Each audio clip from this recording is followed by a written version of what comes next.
மௌன மகத்துவம். இராமாயண பார்வைகள்.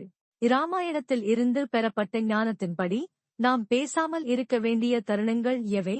அந்த அமைதியை வளர்த்துக் கொள்வதன் மூலம் சிறந்த வாழ்க்கைக்கு இட்டுச் செல்லும் 10 முக்கியமான சூழ்நிலைகள் இங்கே விளக்கப்பட்டுள்ளன. தியானாசனம். தியான நிலை. மனதை தெளிவுபடுத்தவும் உள் அமைதியை அடையவும் ஆன்மீக தொடர்பை பெறவும் அமைதி அவசியம். விஸ்வாமித்திரர் போன்ற மாமுனிவர்கள், இராமன் மற்றும் லட்சுமணன் ஆகியோர் தங்கள் தவத்தை மேற்கொள்ளும் போது ஆழ்ந்த அமைதியை கடைபிடித்தனர். இது மனதை ஒருமுகப்படுத்தி உயர்ந்த ஆன்மீக சக்தியை பெறவும் தெய்வீக தரிசனங்களை அடையவும் உதவுகிறது. குரோத வேலா. கோப நேரம். கோபம் எழும்போது பேசுவதை தவிர்க்க வேண்டும். கோபத்தில் எடுக்கப்படும் முடிவுகள் அழிவுக்கே வழிவகுக்கும். இராமாயணத்தில் லட்சுமணனின் ஆரம்பகால கோபத்தை இராமன் பெரும்பாலும் தணிப்பதன் மூலம் அவசரப்பட்டு பேசுவதற்கோ அல்லது செயல்படுவதற்கோ முன் நிதானத்தின் தேவையை எடுத்துக்காட்டுகிறார். அமைதி காப்பதன் மூலம் தெளிவான சிந்தனை பிறந்து சிறந்த தீர்வு கிடைக்கும். குரு சந்நிதி. குருவின் முன்னிலை. ஆசிரியர்கள் மற்றும் பெரியோரிடம் இருந்து கற்றுக்கொள்ளவும் ஞானத்தை உள்வாங்கவும் அமைதியாய் கேட்பது அவசியம். இராமன், லட்சுமணன், பரதன் போன்றோர் தங்களது குருவான வசிஷ்டர் மற்றும் விஸ்வாமித்திரர் ஆகியோரின் போதனைகளை மிகுந்த பணிவுடனும் அமைதியுடனும் கேட்டனர். இது போதனையை முழுமையாக உள்வாங்கவும் அறிவைப் பெறவும் மரியாதை மற்றும் பணிவை காட்டவும் அவசியம். நிர்ணயபூர்வம். முடிவெடுக்கும் முன் தெளிவான சிந்தனைக்கும் சாதக பாதகங்களை எடை போடவும் வெளிப்புற தாக்கமின்றி ஞானமான முடிவெடுக்கவும் அமைதியான சிந்தனை தேவை.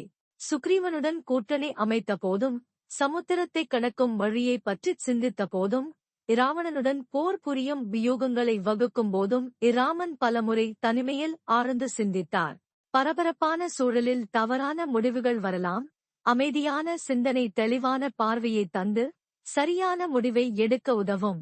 அஜ்ஞான அவஸ்தா. அறியாமை நிலை. ஒரு விஷயத்தைப் பற்றி முழுமையாக தெரியாத போது பேசுவதை தவிர்க்க வேண்டும். சஞ்சீவி மூலிகை கொண்டுவர ஹனுமான் புறப்பட்டபோது அந்த மூலிகையின் உருவம் தெரியாத நிலையில் அவர் மலையையே பெயர்த்து எடுத்து வந்தார். தான் அறியாதபோது அதிகம் பேசாமல் செயலில் ஈடுபட்டார். பிஷுன வசன சிரவணம். அவதூறு கேட்டல். எதிர்மறையான உரையாடல்களில் பங்கேற்பதை தவிர்க்க வேண்டும். கைகேயி இராமனை பற்றி கடுமையான வார்த்தைகள் பேசிய போதும் இராமன் அமைதியுடன் அவற்றைக் கேட்டார்.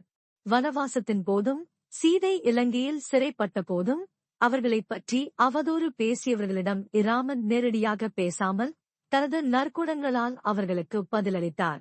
எதிர்மறை சொற்களுக்கு பதிலளிப்பது வீண் சண்டைக்கு வழிவகுக்கும். அமைதி காப்பதன் மூலம் தன் கண்ணியத்தை காத்துக் கொள்ளலாம். ஆத்ம பிரம்சா. தற்புகழ்ச்சி. தன்னடக்கம் ஒரு பெரிய குணம்.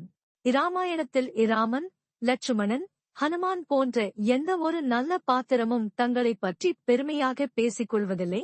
அவர்கள் தங்கள் செயல்களாலேயே அறியப்பட்டனர்.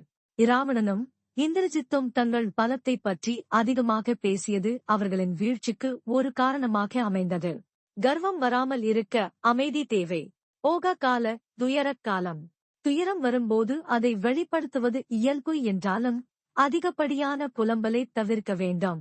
சீதையை பிரிந்து இராமன் மிகவும் துயருற்ற போதும் லட்சுமணனை மயக்கத்தால் இழந்த போதும் இராமன் ஆழ்ந்த சோகத்தில் மூழ்கினாலும் அதை வெளியே அதிகமாக வெளிப்படுத்தாமல் மனதிற்குள் அமைதியை காத்துக் கொண்டார். துயரத்தை கடக்க உள் அமைதி அவசியம். அதிகப்படியான புலம்பல் மனதை மேலும் பலவீனப்படுத்தும்.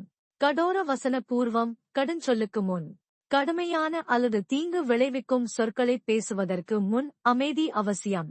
இராமன் எப்போதும் மென்மையான கனிவான வார்த்தைகளையே பேசுவார். அவர் இராவணனிடம் தூதுவர்களை அனுப்பிய போது கூட போர் தவிர்க்கப்பட வேண்டும் என்ற நல்லெண்ணத்துடன் பேசவே விரும்பினார். பேசுவதற்கு முன் அமைதியாகச் சிந்திப்பது தீங்கு விளைவிக்கும் சொற்களை தவிர்த்து நன்மை பயக்கும் வகையில் பேச உதவும். பிரகிருதி சௌந்தர்யம். இயற்கையின் அழகு. இயற்கையின் அழகை ரசித்து உள் அமைதியை கண்டடைய மனம் அமைதியாக இருக்க வேண்டும். இராமன் தனது வனவாசத்தின் போது காடுகளில், ஆறுகளில், மலைகளில் பல மாதங்கள் கழித்தார். இயற்கையின் அமைதியான சூழல் அவருக்கு மன அமைதியையும் தெளிவையும் ஆன்மீக பலத்தையும் அளித்தது. இயற்கையுடன் ஒன்றிணைந்து மனதை அமைதிப்படுத்தி உள் அமைதியையும் புத்துணர்ச்சியையும் பெற அமைதி தேவை. இராமாயணம் கற்றுத்தரும் இந்த அமைதிக்கான அணுகுமுறைகள் வெறும் பேச்சின்மை மட்டுமல்லாமல் மனதின் கட்டுப்பாடு, ஞானம் மற்றும் பணிவு ஆகியவற்றின் வெளிப்பாடாகும். இது வெற்றி பெற்ற மற்றும் நிறைவான வாழ்க்கைக்கு வழிவகுக்கும்.